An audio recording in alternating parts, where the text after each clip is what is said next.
faculty, to friends, and people beyond Queen's College as well.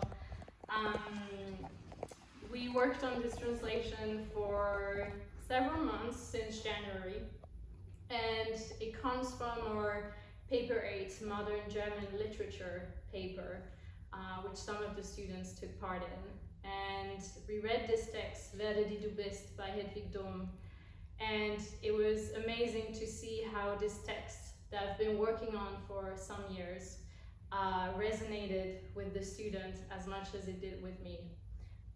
With the excitement, I forgot to present myself.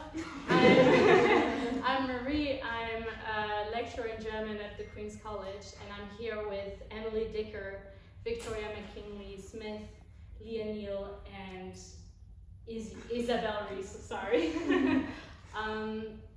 And we're very happy to share this translation with you today.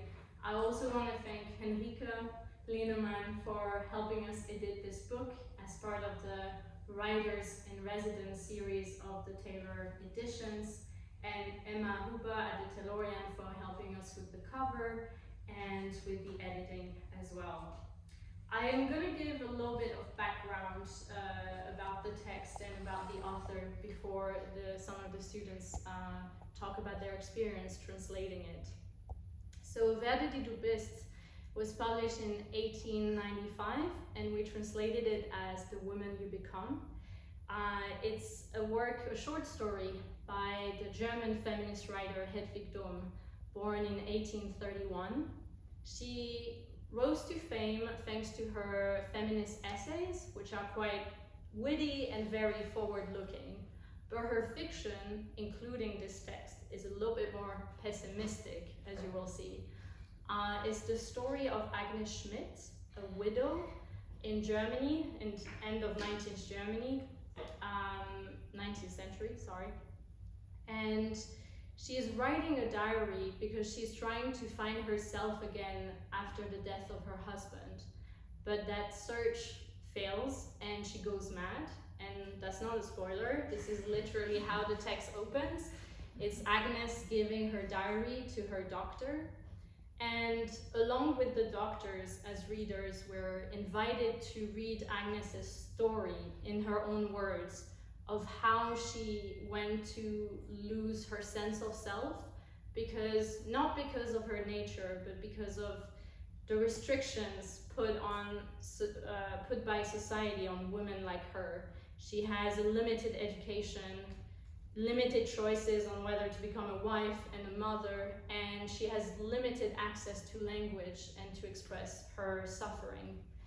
And we're going to be reading some passages in no particular order, and we hope this will give you the curiosity to discover not only the text in German, because we're having a bilingual edition, but also our creative translation. Thank you again for being here, and now I'll pass on to Emily.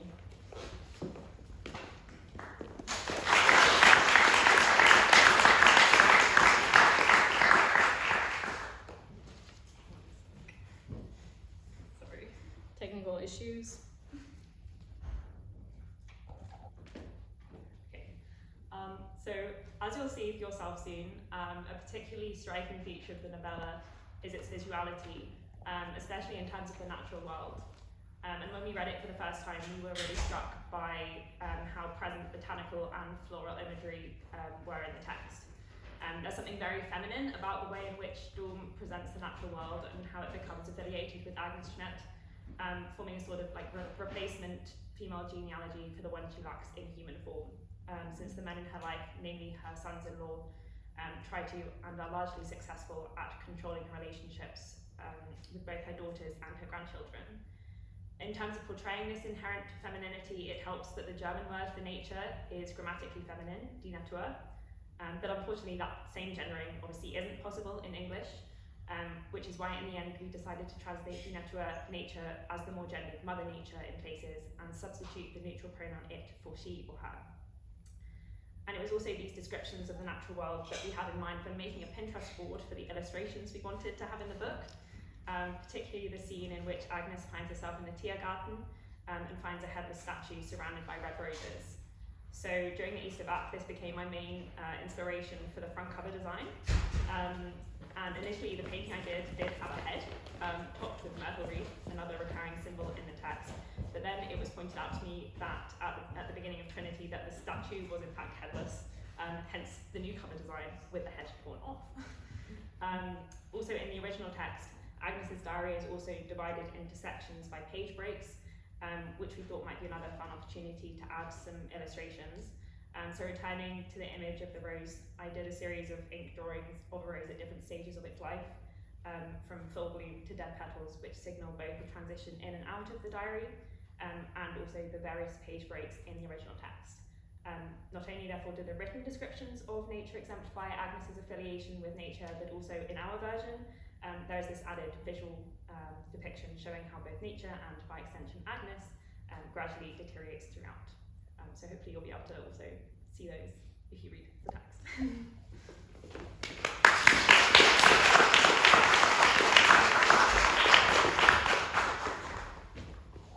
So I'm going to talk a little bit about the process of translating the text, especially in terms of collaboration and feminist approach. So translating this text wasn't easy, especially when there were so many decisions to be made. Every week we would take a section and translate it, bring it back to the group and offer it up for scrutiny. At first this felt like quite a vulnerable thing to have to do, but as the weeks went on, it definitely got easier. Saying this, I think we absolutely became more critical the further into the text we translated. I don't even want to tell you how long we spent discussing whether you climb up, down or through a hilly terrain. There were times in which Marie had to act as a sort of umpire in our verbal tennis match, and even in the final edition, there are some sentences we still don't quite all agree on. But if this project has taught us anything, it's the importance of compromise. I think I can now add career in diplomacy to my currently non-existent LinkedIn. So one of the benefits of collaborative translation is that if you're having one of those days where your brain is working at 30% capacity, which turned out to be worryingly frequent, at least in my case, you have at least 3 other brains to consult. In fact, I'm pretty sure this translation has produced words that we barely even knew existed in English. Throughout the project, each one of us brought our own angle and voice to our sections, whilst also attempting to stay faithful to both Dohm and her protagonist Agnes. This meant tapping into our inner dramatic German widow, which I think came a little too naturally to us by the end. So, despite our varying opinions on German grammar, tone and capitalization, I'm happy to say that no friendships were lost along the way, quite the opposite in fact.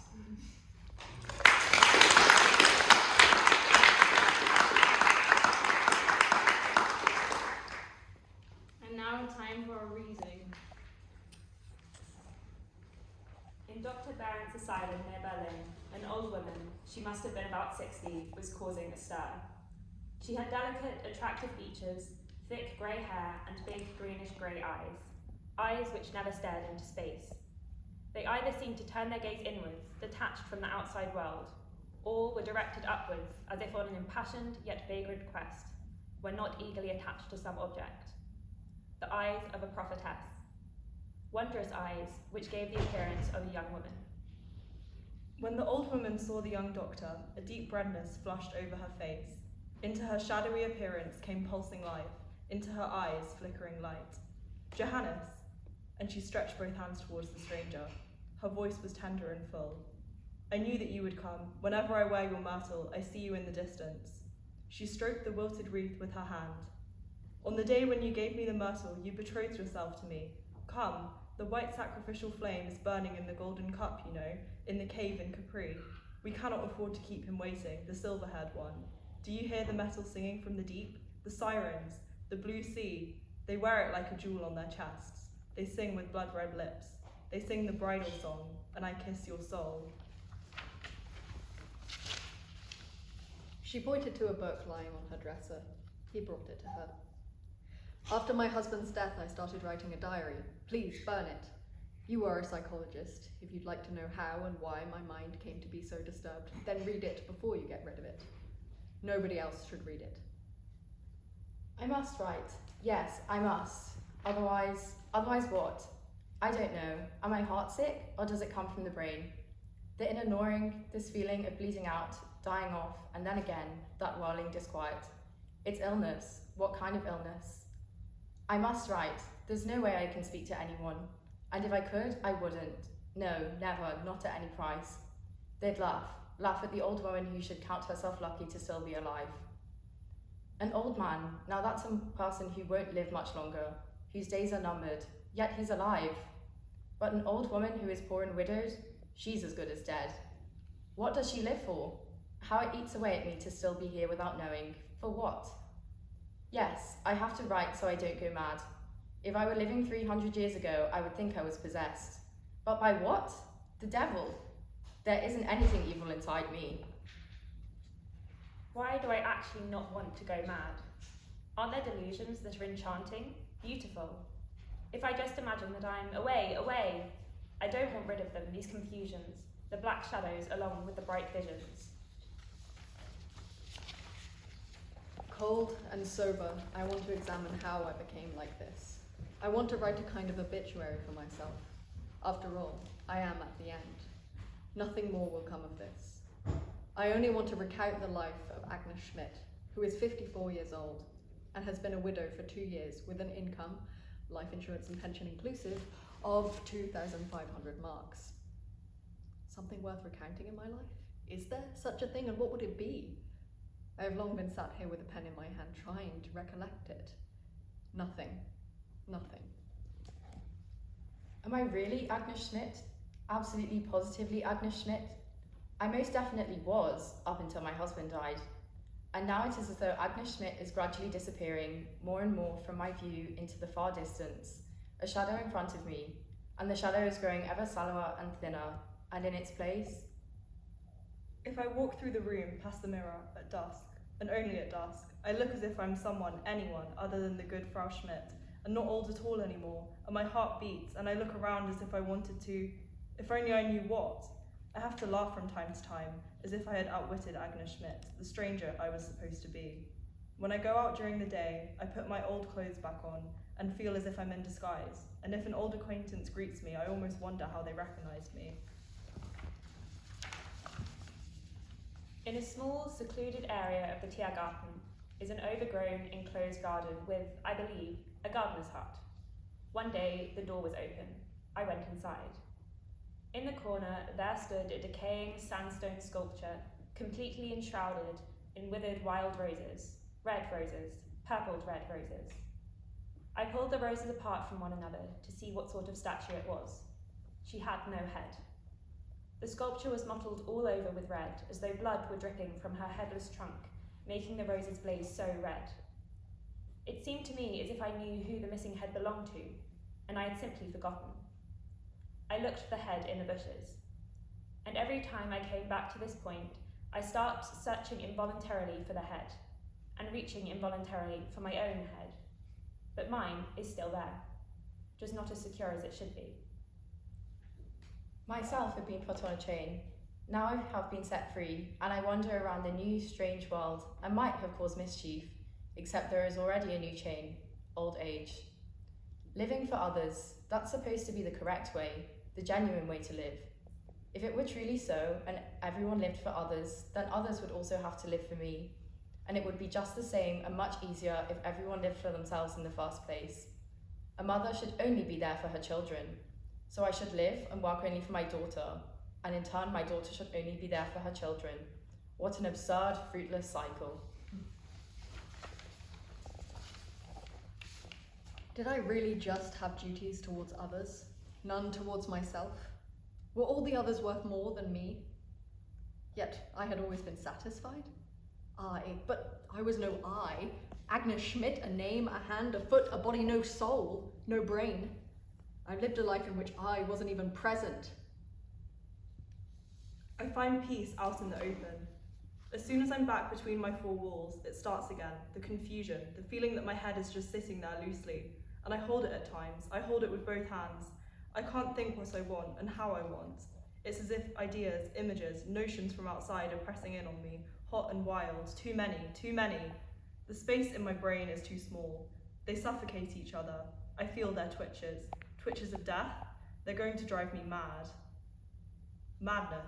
Is that something different from accepting the ideas, visions that come to us and go from us? we don't know where from or where to, and over which we have no power? If this is madness, then I have been mad for more than 50 years. I have always accepted the wills and opinions of others. According to the natural law of gravity, the apple falls to the centre of the earth if it finds no resistance. Similarly, it seems to be a law of nature that the will and the power of others over us only find a limit in our resistance. I was a mechanism set in motion by the hands of others. And now I am struggling to free myself from this madness. I am struggling for my will, for myself, for my soul. Think. I have not yet learnt to think, and that must be learnt. I don't know what has already been thought. When I think I've emerged, I only find myself where others have stood long, long before me. I cannot speak, but write? Writing comes naturally to me, as if I've done nothing else since the days of my youth. Ideas, images flood over me in confused abundance, and yet I also cannot write what I want to write, because I don't have half, not even quarter of an education. I long for words which aspire to something higher, sentences more finely articulated. They are there in my head, locked up. I shake, alas, the bolt does not budge. The sea is most beautiful in the hours that precede the night. In the evening, when the tide has receded, the reflections of the sun are mirrored in the gently ebbing water on the beach, with a sweet, silky soft shimmer of infinite tenderness, bluish or rosy. The sweet lukewarmness in the colour of the water, the rapturously delicate hue, has the effect of echoing alien harps, or the breath of a love sigh on a flute. This is how old age should fade away, a softly echoing evening prayer. A cold wind blew today in the lightless twilight hour, thick clouds in the sky, the sea a greenish night colour, the beach barren and wet, the vast colourlessness illuminated only by the white foam. I felt the cold to my core, and yet I stood mesmerised, and when I later entered my warm, friendly room, I felt as if I had been scattered from the universe, drawn back to the lightless beach, out into the unforeseeable, the expansive.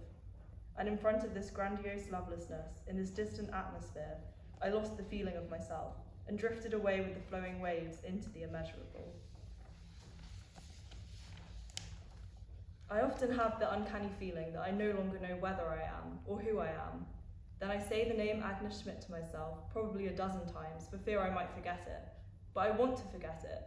Me and Agnes Schmidt, what do we have in common? Now I know. I know for sure. I shout it to the winds. My soul is dead. Who killed it? No one. Everyone. My parents? My husband? No. All innocent. Being born 100 years too early, that's it. When my time finally comes, I'll be long gone. Dead. Decayed. Being born in the right place at the right time, that's what everything is dependent upon. What would have become of me? Perhaps I'd be a painter. Yes. With fervent zeal, my eyes latch thirstily onto Mother Nature's visage. I understand her mild language, her wild language, but I can't wield the paintbrush. Maybe a writer. I see, I sense, I think. I want to create something, craft something from the depths of my chest where a spring flows free. Yet there's no vessel for me to draw from, and the bubbling waters are trickling away. They trickle away, taking my lifeblood with them. I can weep, bitterly, yet I can't describe the tears. What I feel, it's wild like the sea, glittering, vast, and deadly. I can't put it into words. I saw a girl drawing water from a marble basin. She wore a red blouse and a light skirt. She was the epitome of grace, standing on her tiptoes as she caught the bright stream of water in a copper vessel. Her black hair hung tangled over her forehead. Her dark eyes laughed. Blossoming life, blossoming flesh. Yet what did the girl remind me of? I stepped towards her, my gaze falling involuntarily onto the mirror of the water, and I saw her image next to mine. I slipped away in silence. I don't know why, I was compelled to think back to my 16th birthday. I wore a white dress that day and a dahlia in my hair. I had stepped in front of the mirror, but only to fix the flower. I wasn't thinking about my appearance. And now, after 40 years, this reflection emerges from my memory, a face with radiant dark eyes, a heavy black plait, and blossoming rosy colours. Yes, I had been like that girl by the basin. A bitter nostalgia moistened my eyes, because I had not known that I was beautiful and young. Here, surrounded by illuminated beauty, I am seized with astonishment, a melancholy astonishment. at the fact that mankind believes itself to be the most distinguished work of creation. How? In space, a tiny little star, the Earth, receives arms. She takes her light and warmth from other planets. And on this star, a microscopic being, the human. And in the immensity of the universe with its innumerable suns and planets, is this little creature really the only one around which everything else evolved? The only one around which everything else revolves? This, the crown of creation? Unlikely. If both the earth and mankind disappeared from the world, perhaps the universe would be no more deeply affected than the earth would be by an earthquake in Sicily. When the sun goes out, though, dead stars will fall into an eternal night. What am I brooding about? The stars are so far away. But on Earth, man is the pinnacle of creation. Really? Is he? I know it. There is something in me that is more than me, something that seeks to be bound with the world's soul, bound with the flickering golden fragrance up there, bound with the gods in the rosy ether, bound with... Oh, it just isn't true. All I have so vaguely dreamed up lies. I'm lying to myself. I only rush into the great expanse because I'm afraid of how cramped these 4 coffin boards will be. I'm clinging to the universe like an anchor. It's not true.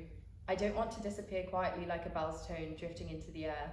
I don't want to stay in Florence in a little house on the way to Saint Michel. I'm never coming back here. I want to go forward, further and further, until I, the world's soul. Is that also just a platitude? Maybe. We just don't know. Only sparks, they shimmer, ashes. Grey hair, wrinkles. Is that me? No. I'm in me. I'm just in someone else's skin. A shudder of flames flared against the black backdrop of the cave, a jubilant spray in all colours, red, blue, green. And gradually, the spray transformed into a beaming rainbow, and it arched and swelled, forming a bridge across the cave, leading out into the open. And all of a sudden, the rainbow was a snake, a glittering, beautiful, giant snake, and all of the delirious figures swung onto this living bridge and surged out into the open. And I climbed the bridge too. Then the snake coiled itself around my body, squeezing my chest, and said, I am sin, the sin of Tiberius. I am the bridge that leads to hell. The last reflection of the sun had died out. The hallucination vanished. I rushed out of the cave. I reckon we are responsible for our dreams and hallucinations. Have I sinned? What did I do? The man with the passion flower, is it him? Is it because I still love him, even now, albeit in a particular way? With the sweet rejoice of having found the divine in a human. As long as I am alone, I know that there is nothing in me which ought to shy away from the light. Yet as soon as I am among other people, I see myself with their eyes, think with their thoughts, then I feel guilty of a ridiculous anachronism, and I am ashamed of myself. It's not my time, not mine. I hate it, the wretched time. My head, my poor head, at the foot of the pillar, the one spattered with blood, is it there? Or beneath the water, swans gliding over it? Why have I been left with my heart? The heart, that too must be released. The twitching, bleeding. An old woman dying of the pains of childbirth. Will myself be born in death? Will I become who I am in the hereafter? A burning melancholy brought me to tears. Only now am I recognizing how beautiful the world is. And it's too late, so beautiful. Now the sea shines, now these wild myrtles bloom. Only the blink of an eye for me, only one flash of lightning in the darkness.